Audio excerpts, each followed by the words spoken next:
Baik, yang pertama ada definisi dari sistem kardiovaskuler. Kardiovaskuler sendiri terdiri dari dua suku kata. Yang pertama kardiak yang berarti jantung dan juga vaskuler yang berarti pembuluh darah. Sistem kardiovaskuler bertugas mengedarkan darah ke seluruh tubuh di mana darah mengandung oksigen dan nutrisi yang diperlukan sel atau jaringan untuk metabolisme. Sistem kardiovaskuler juga membawa sisa metabolisme untuk dibuang melalui organ-organ ekskresi. Sistem kardiovaskuler merupakan suatu sistem transport tertutup yang terdiri atas jantung, yang berfungsi sebagai pemompa yang melakukan tekanan terhadap darah agar dapat mengalir ke jaringan. Pembuluh darah berfungsi sebagai saluran yang digunakan agar darah dapat didistribusikan ke seluruh tubuh. Darah berfungsi sebagai media transportasi segala material yang akan didistribusikan ke seluruh tubuh. Sistem kardiovaskuler merupakan organ sirkulasi darah yang terdiri dari jantung, komponen darah, dan pembuluh darah yang berfungsi untuk memberikan dan mengalirkan suplai oksigen dan nutrisi ke seluruh jaringan tubuh yang diperlukan dalam proses metabolisme tubuh. Sistem kardiovaskuler memerlukan banyak mekanisme yang bervariasi agar fungsi regulasinya dapat merespons aktivitas tubuh. Salah satunya adalah meningkatkan aktivitas suplai darah agar aktivitas jaringan dapat terpenuhi. Pada keadaan pada keadaan berat, aliran darah tersebut lebih banyak diarahkan pada organ-organ vital seperti jantung dan otak yang berfungsi memelihara dan mempertahankan sistem sirkulasi itu sendiri. Lapisan jantung. Nah, seperti yang kita tahu, umumnya dinding jantung ini terdiri dari serat-serat otot jantung yang tersusun secara spiral dan saling berhubungan melalui diskus intercalatus. Nah, dinding jantung ini terdiri dari 3 lapisan berbeda, yaitu yang pertama, dari lapisan yang terluar ada perikardium atau biasa disebut epikardium, yang kedua ada miokardium, ini adalah lapisan tengah, lalu ada lapisan terdalam, yang ketiga yaitu endokardium. Nah, bisa dilihat di sini dari gambar-gambarnya yang terluar tadi ada perikardium. Nah, perikardium ini adalah suatu membran tipis di bagian luar yang membungkus jantung. Terdiri dari 2 lapisan, yaitu perikardium fibrosum atau visceral. Nah, ini merupakan bagian kantong yang membatasi pergerakan jantung terikat di bawah pada strenum melalui ligamentum strenoperikardial. Nah, perikardium serosum atau parietal dibagi menjadi 2 bagian, yaitu perikardium parietalis membatasi perikardium fibrosum, sering disebut epikardium, dan perikardium visceral yang mengandung sedikit cairan yang berfungsi sebagai pelumas untuk mempermudah pergerakan jantung. Nah, lalu kita masuk ke lapisan yang kedua, atau lapisan tengah, yaitu miokardium.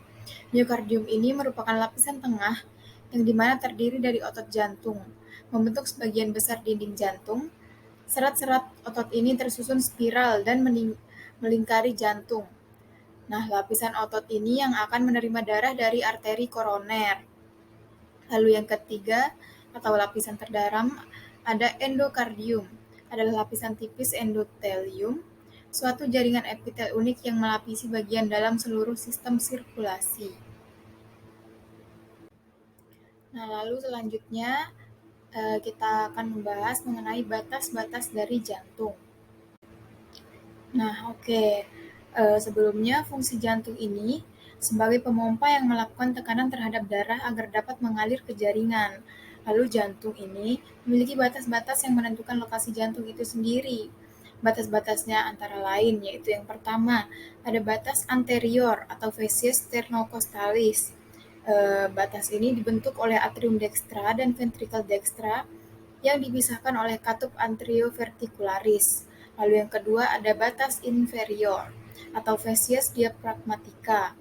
Ini dibentuk oleh ventricle dextra dan ventricle sinistra, berbatasan langsung dengan otot diafragma. Lalu yang ketiga ada basis cordis yang dimana dibentuk oleh atrium sinistra. Batas jantung kanan terdapat pada linea parasternalis dextra, lalu batas jantung kiri umumnya terdapat pada intercostal space 4-6 linea midclavicularis sinistra, lalu bagian atas terdapat pada intercostal space 2, nah batas jantung bawah terdapat pada intercostal space 5. Nah, oke. Jadi tadi setelah kita membahas batas-batas pada jantung, sekarang kita akan membahas ruang-ruang yang ada di jantung. Jantung dibagi menjadi separuh kanan dan kiri, dan memiliki 4 bilik atau ruang, bilik bagian atas dan bawah di kedua belahannya.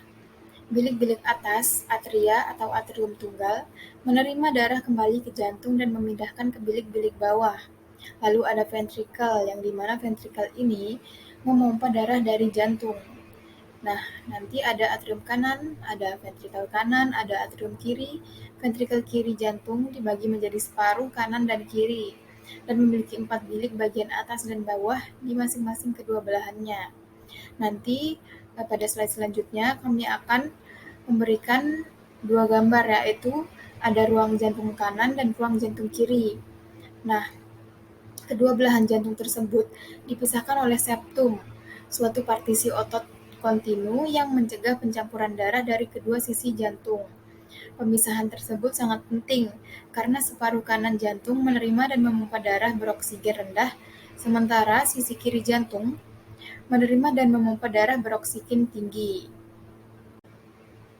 Lalu di sini kami menyajikan gambar ruang jantung sebelah kanan.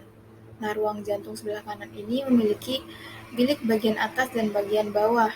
Dimulai dari bilik bagian atas ada atrium dextrum, yang dimana terdiri atas rongga utama dan sebuah kantung kecil, disebut auricular dextrum. Lalu permukaan endokardiumnya tidak sama, bagian belakang licin dan berdinding tipis, bagian depan yang kasar lebih berotot, dilengkapi rigi-rigi muskular. Lalu batas luar kedua bagian tadi berupa alur vertikal dangkal, sulcus terminalis, dan batasnya di sebelah dalam berupa rigi vertikal, dikenal sebagai crista terminalis. Nah, lalu di bagian bawah ada ventriculus dexter, berbentuk seperti bulan sabit atau setengah bulatan. Bentuk seperti itu guna menghasilkan kontraksi bertekanan rendah yang cukup untuk mengalirkan darah ke dalam arteri pulmonalis.